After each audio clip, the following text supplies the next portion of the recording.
Il est quasiment 9h02 sur le plateau de TV Finance. La bourse de Paris a ouvert avec une baisse de moins 0,7%. Nous allons donc prendre des nouvelles du CAC 40 pour Chronocac avec notre expert Xavier Fenot. Bonjour. Bonjour Rosine. Vous êtes associé chez Interactive Trading. Ça démarre mal donc pour l'indice parisien qui hier a affiché une 6e séance de chute d'affilée. La consolidation se poursuit tout en maintenant les 8000 points, mais jusqu'à quand? Oui, c'est un peu effectivement la question. On rentre un petit peu dans le vif du sujet. C'est vrai que on a perdu 3% finalement depuis les 8200, depuis voilà, un peu plus d'une semaine, 2 semaines. Et c'est vrai, comme je le disais ici, il y a 15 jours, je ne suis pas vraiment à l'aise dans ce type de marché, plus particulièrement d'ailleurs en Europe. Alors là, on va parler du CAC, mais si on regarde très rapidement sur le DAX, son homologue allemand, depuis le mois de mai, en fait, on est complètement coincé, ça ne bouge plus. On est vraiment en encéphalogramme plat depuis le mois de mai, donc ça dure depuis un moment.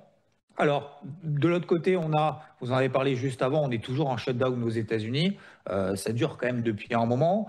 Du coup, on a très peu de visibilité. Les marchés doivent se baser sur le peu qu'ils ont à disposition. Alors, ça tombe mal parce que cette semaine, normalement, vendredi, on a donc le NFP, les non-farm payroll, les créations d'emplois aux États-Unis. C'est l'une des deux données les plus importantes que regarde Wall Street, que regarde le patron de la Réserve fédérale américaine, Jérôme Powell, pour ajuster son curseur sur ses taux d'intérêt.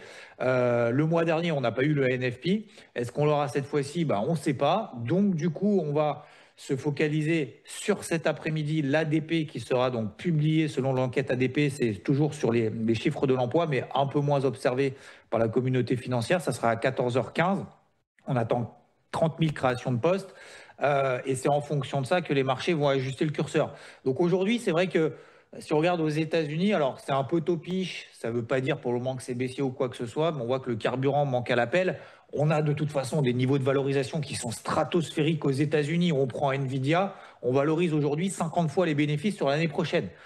C'est absolument énorme. Donc ça veut dire que plus le marché continue à monter et à pricer finalement des bonnes choses, plus la marge de manœuvre se rétrécit. Donc il ne faut pas une étincelle et une seule petite étincelle. On l'a déjà vu il y a 2 semaines, le SP500 est tout à fait capable de perdre 3% dans la journée, ça ne pose pas de problème.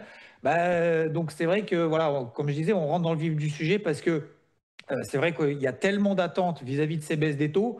Et d'un autre côté, on a toujours ces tensions peut-être parfois commerciales entre les États-Unis et la Chine, ce shutdown aux États-Unis, les tensions géopolitiques, politiques, etc. Et en plus de ça, des niveaux de valorisation qui sont énormes. Et en plus de ça, on a effectivement ce climat d'incertitude puisque on n'a pas grand-chose à manger. Donc on fait avec ce qu'on a, c'est-à-dire pas grand-chose. Et aujourd'hui, on doit effectivement être un petit peu plus peut-être mesuré, je ne vais pas dire prudent, mais comme je l'ai dit il y a 2 semaines, moi entre 8100 et 8200, je préfère vendre cette zone-là. Alors pourquoi? Déjà parce que c'est une zone de résistance, vous voyez sur le graphique. Deuxièmement, parce que début 2025, c'était la stratégie que j'opérais, ça a très bien fonctionné puisque derrière le CAC a perdu quand même 17%. Et début 2024, c'est exactement la même chose. Donc en Europe, en plus, on est plus faible qu'aux États-Unis. On est sous des zones de résistance. Je préfère essayer de vendre en haut, même si je ne suis pas forcément sûr que ça fonctionne, plutôt que d'acheter en haut en espérant que tout explose, vu le contexte actuel, vu l'aspect technique aujourd'hui avec des niveaux de résistance, et plutôt acheter sur des replis. Donc sur le CAC, alors c'est vrai que ça fait loin aujourd'hui, mais c'est plutôt 7700, 7500 points. On voit très bien cette période de volatilité. On peut avoir des coups de chaud sur le marché. On voit le dollar américain qui repart un petit peu à la hausse. Donc ça montre qu'il y a une certaine aversion au risque. On l'a vu avec les cours de l'or qui ont explosé. Donc voilà, donc moi aujourd'hui sur le CAC, et on a travaillé hier d'ailleurs sur IVT, avant-hier même lundi, sur IVT à la vente, le CAC, pour travailler et exploiter cette volatilité, mais plutôt dans le sens baissier, donc vendeur, tant qu'on est sous les 8100. Donc ça, c'est ce que j'appelle une zone de polarité. Donc sous 8100, casquette rouge. Autour des 8100, 8200, moi je préfère vendre cette zone-là, même si on n'est pas forcément en tendance baissière, on est bien d'accord. Et sous 7900 points, alors vous avez parlé effectivement de ce seuil un peu psychologique des 8000, pour moi c'est plutôt 7900 points. Si on commence à passer là en dessous, là ce sera un petit peu plus inquiétant. Pour le moment, ce n'est pas le cas. On a cette ligne rouge sous les pieds qui pourrait soutenir un petit peu les cours au cours de ces prochains jours. C'était une grosse zone de résistance dont on a mis du temps depuis le mois de mai à s'extraire par le haut. Ça a été fait, donc résistance maintenant fait support. Sous 7009, là, il faudra commencer à s'inquiéter un petit peu plus.